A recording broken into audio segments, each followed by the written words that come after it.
Once upon a time, in an age before maps were drawn, before cities scraped the sky, and when time was measured only by the flow of rivers, a vast continent lay in a deep, peaceful slumber. Close your eyes and imagine that moment. This was a pristine world where giant sequoias whispered secrets to the wind and two great oceans sang lullabies to lonely shores.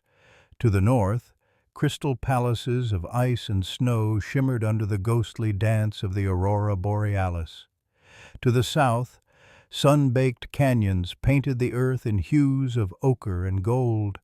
To the east, forests so thick a squirrel could travel 1,000 miles without touching the ground stretched out like a green ocean, turning into a cathedral of gold and ruby when autumn arrived. And to the west, plains rolled like a sea of grass under the wind, guarded by the Rockies, whose snowy peaks touched the clouds. In this age of silence, the land was not empty.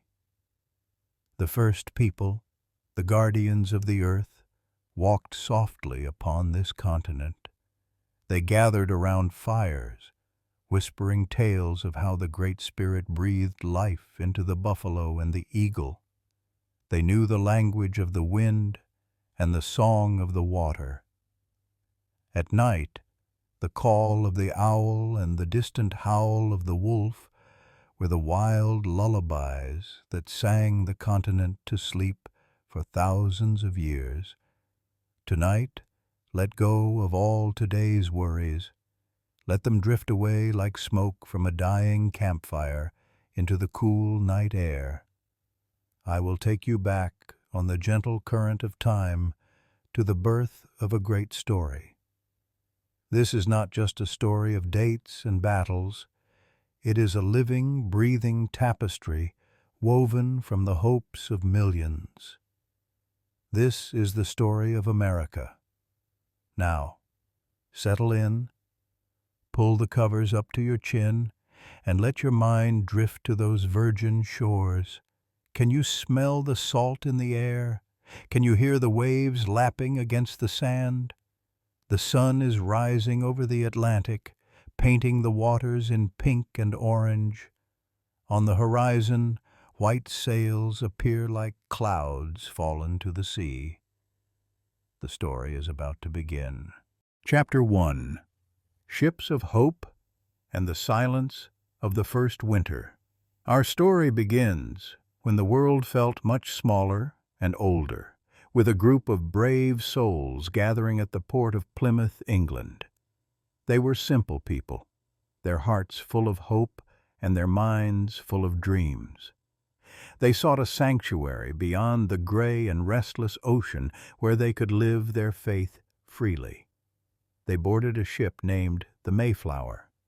It was a wooden vessel smelling of tar and brine, not grand, but sturdy enough to withstand the ocean's moods. As they cast off the ropes and left the familiar cliffs of their homeland behind, they felt both fear and excitement. Guided only by the stars and their unwavering faith, they sailed into the unknown. Imagine the journey. For 66 days, this little ship bobbed like a cork on the vast Atlantic. The ocean was a giant, breathing entity, sometimes rocking them gently to sleep, sometimes tossing them between mountains of foam. In the belly of the ship, families huddled together, listening to the song of wood creaking against water. To calm the children, they whispered stories of a land of milk and honey waiting on the other side. When land finally appeared, it was not the warm, golden shores they had imagined, but the wind-swept, rugged coast of Cape Cod. It was late autumn. The air was crisp and biting, smelling of dried leaves and frost. With gratitude for seeing solid ground after weeks of swaying, they dropped anchor in a quiet harbor. That first winter was a time of deep silence and deep cold. Snow fell softly, thick and white, blanketing the makeshift shelters they built. The wind howled through the cracks in the walls, but inside fires burned warm. It was a time of hardship, but also of deep connection. They learned to lean on one another, sharing their food, their blankets, and their strength. And then, as the snow melted and the first green shoots of spring poked through the earth, a miracle happened. They met the people of the dawn, the Wampanoag. It was a cautious but curious meeting of two worlds. Under the pale spring sun, they shared knowledge. The Wampanoag taught the newcomers how to plant corn, burying fish alongside the seeds to feed the earth. They showed them where to hunt turkeys and where to catch the silver fish that filled the rivers. When the harvest was gathered that autumn, the air was filled with the scent of roasting meat and baking bread. They set a great table under the open sky. It was a feast of Thanksgiving, a celebration of survival. Red and yellow leaves drifted down from the trees like confetti. Two peoples ate and laughed, sharing a moment of peace and plenty in the vastness of the new world. It was the first Thanksgiving, etched into the heart of the nation, a reminder that spring follows even the hardest winter, and kindness can bloom in the most unexpected places.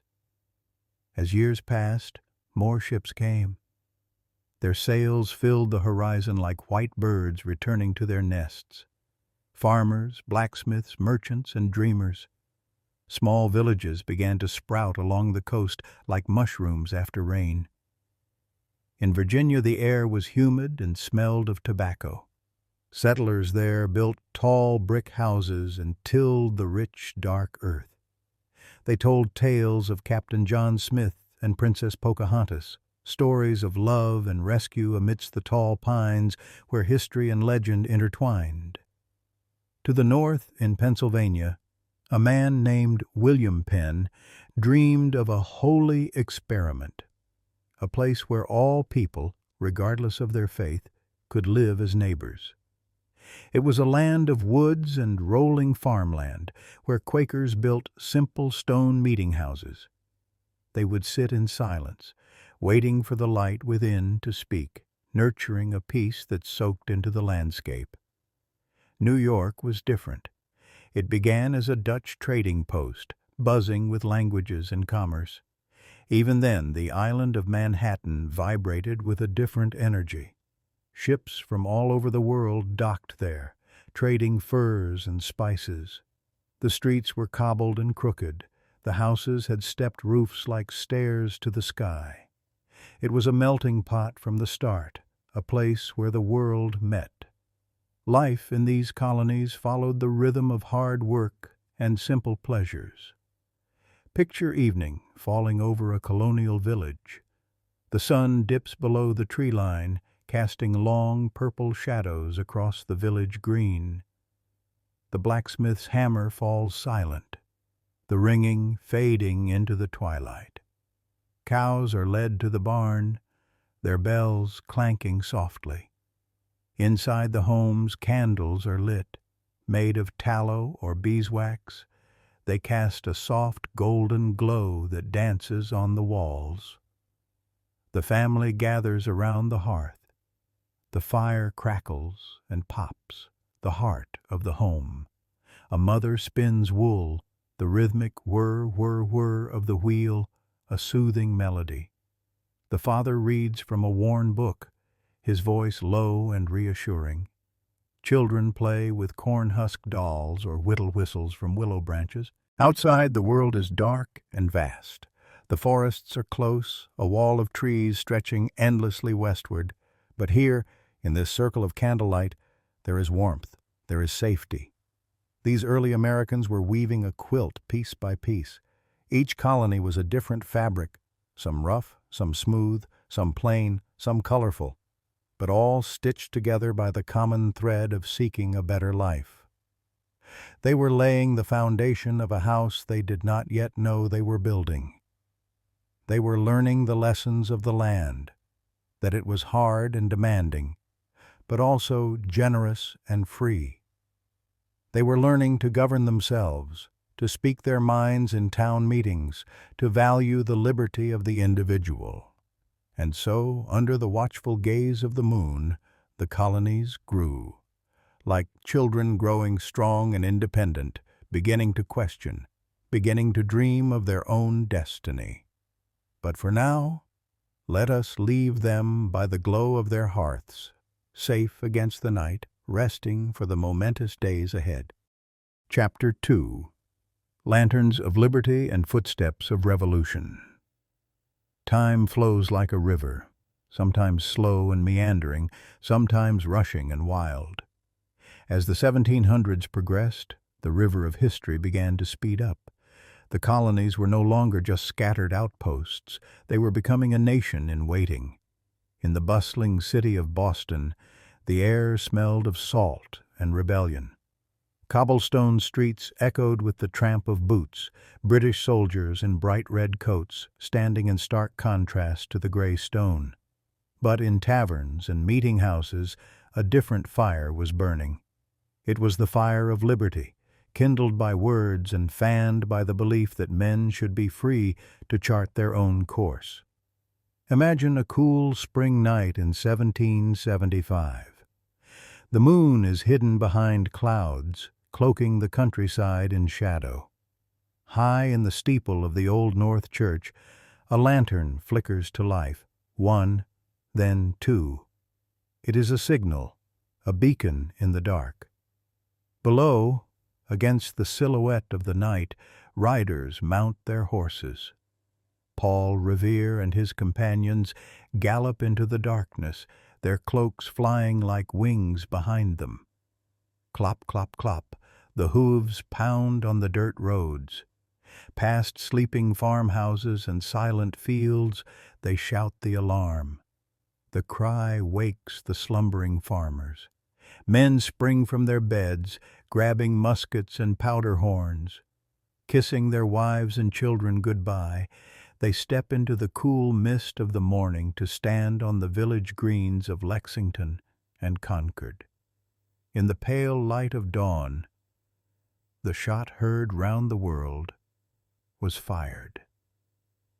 It was not the boom of a cannon, but a crack that broke the morning silence and the bond between mother country and child nation. The war for independence had begun. But this war was fought not just with muskets and cannons, but with quills and parchment. In the stifling heat of a Philadelphia summer, a group of men gathered in a handsome brick building. They were thinkers, lawyers, farmers, men like Thomas Jefferson with his red hair and quiet intensity, and Benjamin Franklin with his spectacles and witty wisdom. Picture the room. The windows are closed to keep the flies out and the secrets in. The air is heavy and still, yet there is an energy humming here.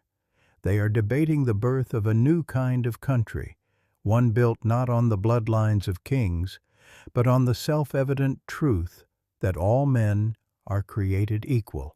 Scratch, scratch, scratch, the quill moves across the parchment. Jefferson weaves words into a tapestry of ideals: life, liberty, and the pursuit of happiness. These words were like magic spells, conjuring a vision of a future that had never existed before. When they signed the Declaration of Independence, dipping their pens into the inkwell, they knew they were signing their own death warrants if they failed. But they signed with bold strokes, pledging their lives, their fortunes, and their sacred honor. The war that followed was long and hard. It was a story of freezing winters at Valley Forge, where soldiers left bloody footprints in the snow. General George Washington rode among them, a towering figure on a white horse, holding the fragile army together with sheer will and dignity. He was the father of the country, a man who could have been a king but chose to be a citizen. There were nights of despair, when the dream of liberty seemed like a flickering candle in a hurricane. But there were mornings of triumph, too. The surprise crossing of the Delaware River on Christmas night, boats navigating through jagged ice in the dark, was a tableau of pure daring. And finally, the surrender at Yorktown, where the world turned upside down, and the mighty British Empire laid down its arms to an army of farmers. When peace finally came, it settled over the land like a gentle rain after a drought. The cannons fell silent, the smoke cleared, and there, standing in the morning light, was a new nation, the United States of America. But a nation is more than a map. It is a promise. And to keep that promise, they needed a plan. Once again, wise men gathered in Philadelphia. After a summer of argument and compromise, they crafted the Constitution. It was a blueprint for a government of the people, by the people, for the people. They built a system of checks and balances like a clock with intricate gears, ensuring no single part became too powerful. They wrote a Bill of Rights, guaranteeing freedom of speech, freedom of religion, and the right to a fair trial. Lanterns of liberty lit to guide the nation through the dark and stormy seas of the future. As the 18th century drew to a close, the United States was a young, vibrant, and eager republic. Cities in the east were growing, ships filled its harbors, and commerce flowed through its streets. But to the west, beyond the mountains, the continent still slept in mystery. The call of the unknown was growing louder, a siren song that would soon draw the nation into a great adventure toward the setting sun. The year is 1804. With the stroke of a pen, the United States is doubled in size, the Louisiana Purchase. But what lay in that vast wilderness? No one truly knew.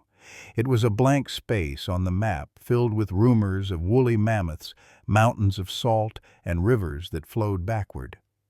To unlock this mystery, President Jefferson sent two captains, Meriwether Lewis and William Clark, on an expedition. Picture their departure: a keelboat and two pirogues pushing off into the muddy waters of the Missouri River. The men are strong and hardy, dressed in buckskin and coonskin caps. They row against the current, muscles straining, inching their way into the heart of the continent. Their journey was a fairy tale of discovery. They passed through landscapes of breathtaking beauty. They saw herds of buffalo so vast they darkened the plains like a moving shadow, numbering in the millions. The earth trembled under their hooves. They watched antelope bounding across the grass with the speed of the wind. They encountered grizzly bears, giants of the forest that commanded both respect and fear. Guiding them was a young Shoshone woman named Sacagawea. With her baby strapped to her back, she walked alongside the men, pointing out edible plants, interpreting with new tribes, and serving as a token of peace. Her presence turned a military expedition into a traveling family. Imagine sitting around their campfire at night. The river murmurs nearby. The sky above is a velvet dome pierced by more stars than you have ever seen. Lewis writes in his journal by the firelight, describing flowers and birds new to science. Clark draws maps, tracing the winding path of the river. A fiddle plays a lively tune, and the men dance to shake off the day's toil. They climbed the Rockies, the spine of the continent. It was a grueling trek through snow-choked passes where the air was thin and cold. But when they reached the Continental Divide and looked west, they saw rivers flowing toward the Pacific.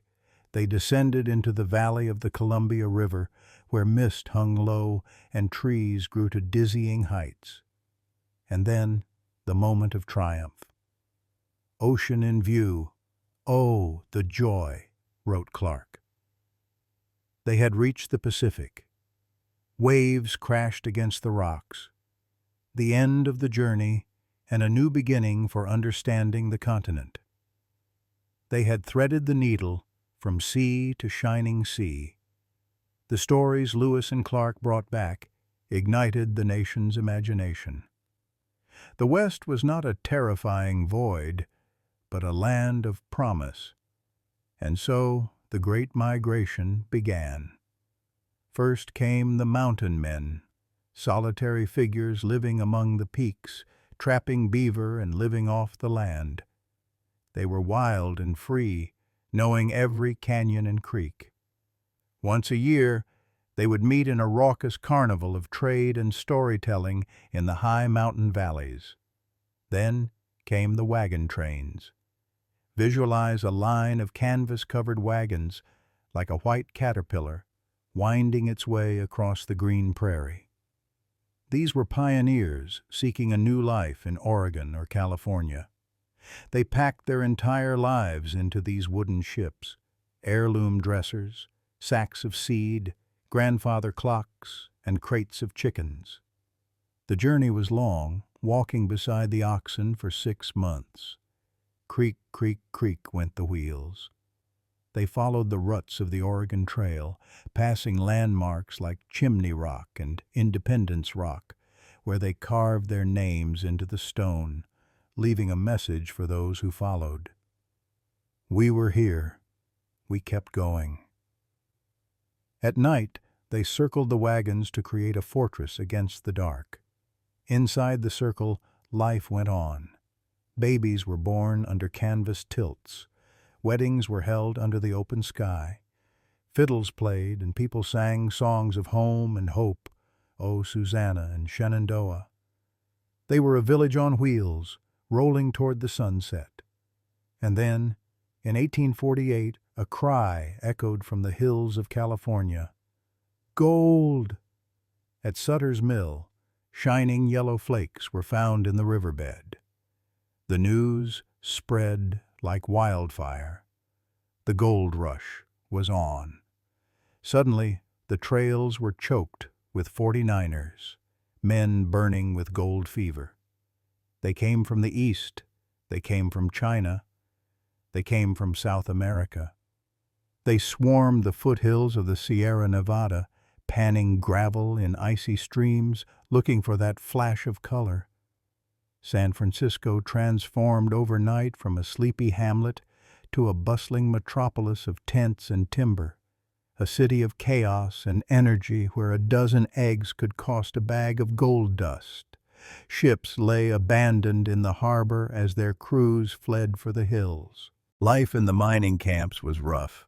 Towns with names like Hangtown, Fiddletown, and Rough and Ready sprang up and vanished just as quickly. Men spent their days knee-deep in water, rocking cradles of gravel, hoping for the mother lode that would make them kings. At night, they gambled and drank, dreaming of fortune. Some found it, most did not. But in their quest, they changed the face of the nation. They built towns, established laws, created a state. The West was no longer a wilderness. It was becoming part of the American fabric. Amidst this expansion, there was also tragedy. As settlers pushed west, Native Americans saw their lands shrink, the buffalo vanish, and their way of life come under siege. It is a somber chapter of broken treaties and wars that casts a long shadow over the history of the West.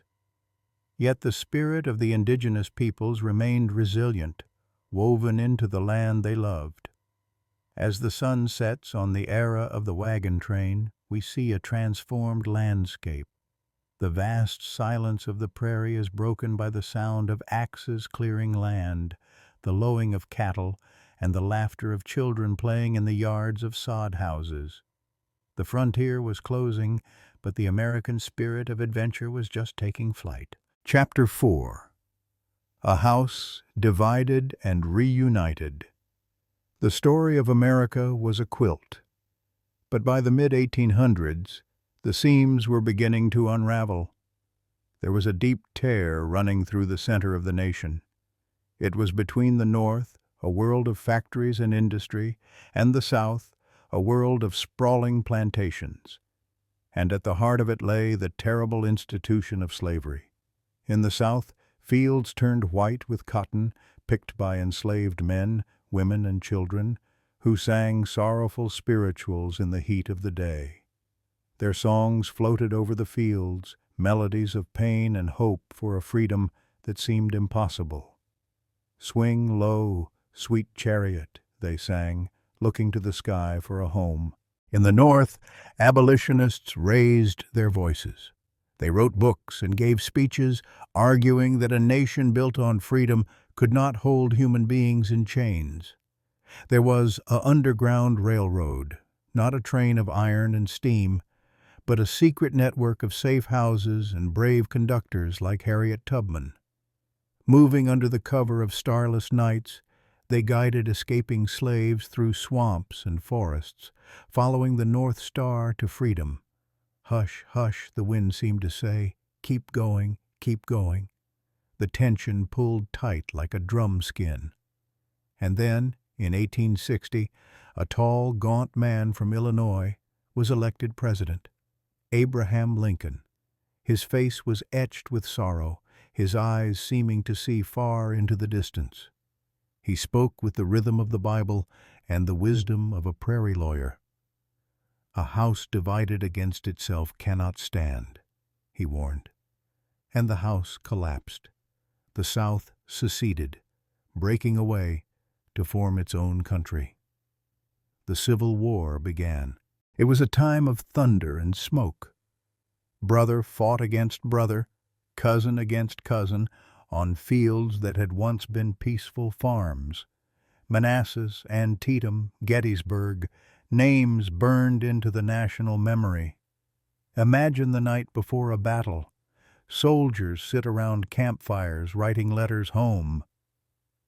"Dear Mother," they scrawl on crumpled paper, "do not worry for me." A harmonica plays a lonely tune. Home, sweet home. And for a moment, soldiers on both sides stop and listen, united in their longing for peace. The war raged for 4 years. It was a fire that purified and destroyed. Yet, in the midst of the carnage, Lincoln signed a paper that changed everything: the Emancipation Proclamation. With a stroke of his pen, he declared that enslaved people were forever free. It was a beacon of light in the darkest storm. Finally, in the spring of 1865, under the blooming apple trees of Appomattox, the war ended. General Lee surrendered to General Grant. The Union was preserved. The slaves were free. But the cost was heavy.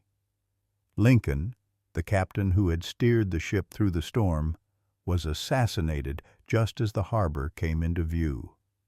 The nation wept, his funeral train winding back to the Illinois prairie, passing thousands of tearful Americans standing silently in the rain.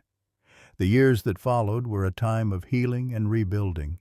It was slow and painful, like a broken bone knitting back together. But the nation was whole again, cleansed of the stain of slavery, ready to march forward into a new age. Chapter 5. The Age of Iron, Steam, and Miracles. As the scars of war faded, a new sound began to rise across the land. It was a rhythmic chug, chug, chug, a whistle screaming like a banshee, the clang of steel on steel. It was the sound of the iron horse. Railroads expanded, stretching like metal fingers to grasp the entire continent. In 1869, at Promontory Summit in Utah, a golden spike was driven into the ground. Clang. Telegraph wires flashed the news to a waiting world. Done. The East was linked to the West. You could travel from New York to San Francisco in days instead of months. The world was shrinking. This was the age of invention, a time when magic became reality through the power of machines. In a laboratory in Menlo Park, a wizard named Thomas Edison was at work. He wore no pointed hat, but he conjured wonders nonetheless. He captured sound on wax cylinders so voices from the past could speak. And then he banished the night. He invented the light bulb. Picture that moment, a filament glowing inside a glass vacuum, pushing back the shadows. Suddenly cities could shine 24 hours a day. The soft flicker of gas lamps gave way to the steady brilliance of electricity. Broadway became the Great White Way, a canyon of light. In Detroit, a tinkerer named Henry Ford had a different dream. He wanted to build a carriage that moved without horses. He built the Model T, a sturdy, simple car that the common man could afford. Soon, dirt roads were paved, and Americans took to the highways. They were a people in motion, exploring their own backyard on four wheels. Pop, pop, pop went the engines, carrying families on Sunday drives and picnics. And then, in Ohio, two brothers, Orville and Wilbur Wright, looked at the birds and said, "Why can't we fly?" They were bicycle mechanics, men who understood gears and balance. They went to the sandy dunes of Kitty Hawk, North Carolina, where the wind blew steady and strong. On a cold December morning in 1903, they rolled out their fragile machine of wood and canvas. The engine coughed to life. Orville lay on the wing, the propellers spun, and then, miracle of miracles, it lifted. It defied gravity. For 12 glorious seconds, man flew. It was a short flight, but it opened the door to the sky. Humans were no longer bound to the earth. They had joined the eagles. Cities began to grow upwards. Steel, forged in the fiery furnaces of Pittsburgh, allowed architects to build skeletons that could support buildings of dizzying height. The skyscraper was born. New York and Chicago became forests of stone and glass, racing to touch the clouds. The Empire State Building rose like a needle, a testament to human ambition. The 1920s arrived with a roar. It was the jazz age. The music was hot and syncopated, played on trumpets and saxophones in smoky clubs. Women bobbed their hair and danced the Charleston, their beaded dresses shimmering. It was a party that seemed like it would never end, a celebration of modernity and speed. Radios brought the world into the living room. Families gathered around the wooden box to hear news, baseball games and stories, their imaginations painting the pictures. But history is a turning wheel. The party ended with the Great Depression, a time of silent factories and bread lines. Even the earth rebelled in the Dust Bowl, sending storms of black soil that swallowed farms on the plains. It was a test, a time of endurance. Yet, in the darkness, the American spirit flickered. President Franklin D. Roosevelt spoke to the nation by the fireside, his voice calm and reassuring over the radio.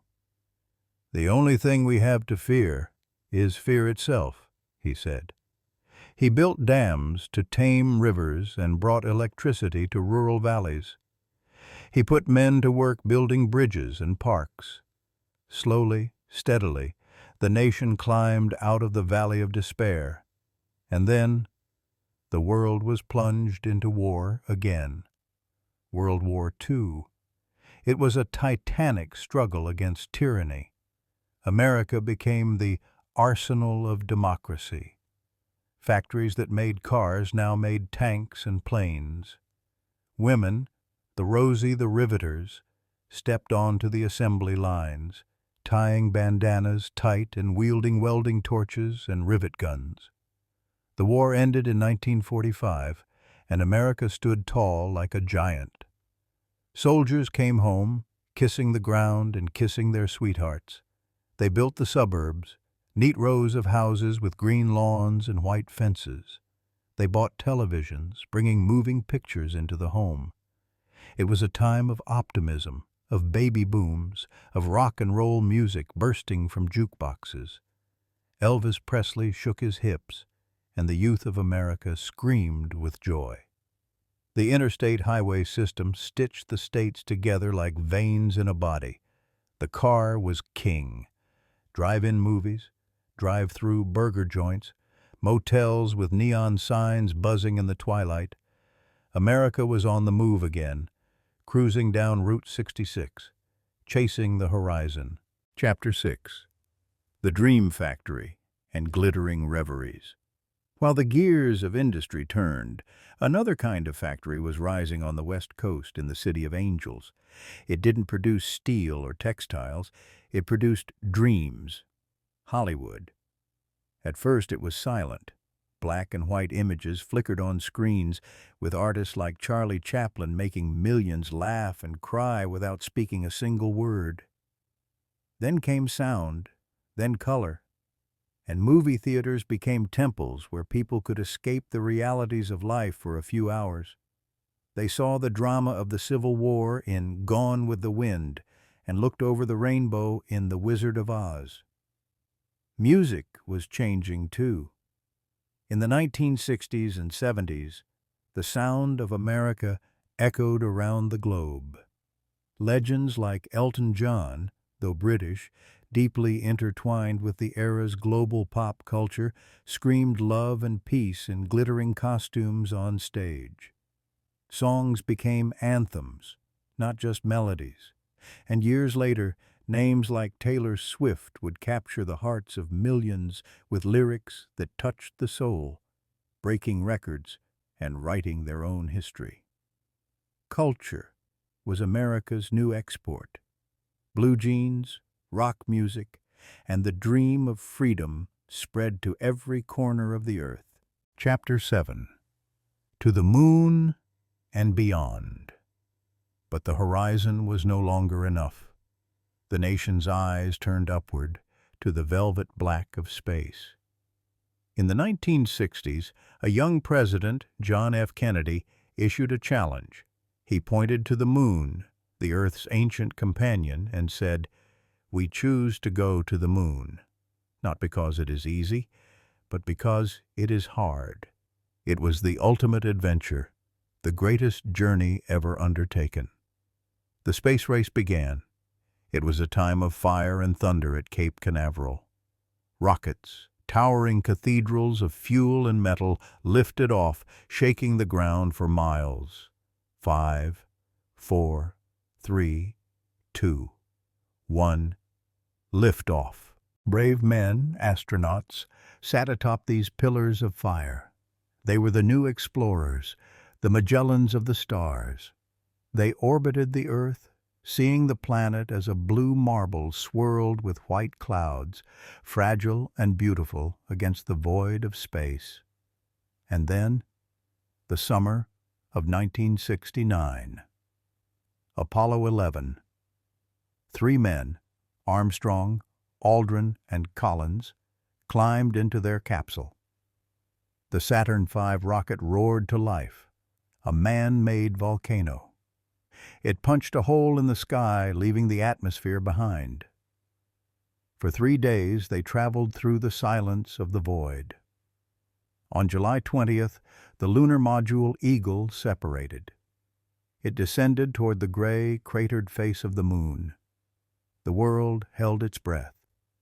People everywhere, in living rooms, in store windows, in schools, watched grainy black and white images on television screens. "The Eagle has landed!" The words came crackling across the cosmic distance. And then, a ghostly figure in a white suit descended the ladder. Neil Armstrong pressed his boot into the lunar dust. "That's one small step for man, one giant leap for mankind." It was a moment of pure magic. Humans were walking on another world. They bounced in the low gravity, children in their wonder. They looked back at Earth, a small jewel hanging in the sky. It changed how we saw ourselves. We were one people, traveling together on a precious spaceship called Earth. As the 20th century closed, the pace of change quickened. The computer age arrived. First room-sized machines, then desktops, then devices we could hold in our hands. The internet wove a web of information around the globe, connecting minds just as the railroads had connected cities. We saw the Berlin Wall fall, crumbled by the weight of the desire for freedom. We saw the struggle for civil rights, led by Dr. Martin Luther King, Jr., who had a dream that echoed the nation's founding promise. We saw glass ceilings crack as women and minorities claimed their rightful place in the sun. And so, we arrive at today. The firelight is dimming, and the embers in the hearth of history glow softly. Think back on the journey we have taken tonight. We have walked the silent virgin forests of the first Americans. We have sailed stormy seas with pilgrims and shared bread in gratitude. We have ridden midnight roads with Paul Revere and dipped our quills to sign for liberty. We have crossed vast prairies in covered wagons, sleeping under the canopy of the Milky Way. We have sifted gold from cold mountain streams and watched iron horses thunder across the plains. We have seen the lights of cities rise to rival the stars, and we have left footprints in the dust of the moon. America is not just a piece of land, it is a story that is still being written. It is a melody of many voices, the chant of the native, the prayer of the pilgrim, the song of the slave, the shout of the pioneer, the hum of the machine, the silence of space. It is a land of contradictions and dreams, of obstacles and stepping stones. But running through it all is that river of hope, the belief that tomorrow can be better than today. Now the continent settles in for the night. From the rocky coast of Maine, where lighthouse beams sweep the dark water, to the warm beaches of Florida, where palm trees whisper in the breeze. From the cornfields of Iowa, rustling in the moonlight, to the high deserts of Arizona cooling under the stars. From the bustling streets of New York that never truly sleep, to the silent redwoods of California, standing guard in the fog. The story continues, woven by the millions of dreamers who call this land home. But for now, the history book is closed. The heroes are resting. The machines are quiet. The river flows on, steady and deep, toward the ocean of the future. Sleep now, wrapped in the warmth of these stories. Let the spirit of adventure and the peace of home guide your dreams. The stars are watching, just as they watched the pilgrims and the pioneers. Good night to the past, good night to the present, and good night to that vast, beautiful, dreaming land. You are part of this story. You are safe in the flow of time. Let the history cover you like a warm quilt. Drift away on the river of dreams. Good night, traveler. Good night, America. Good night.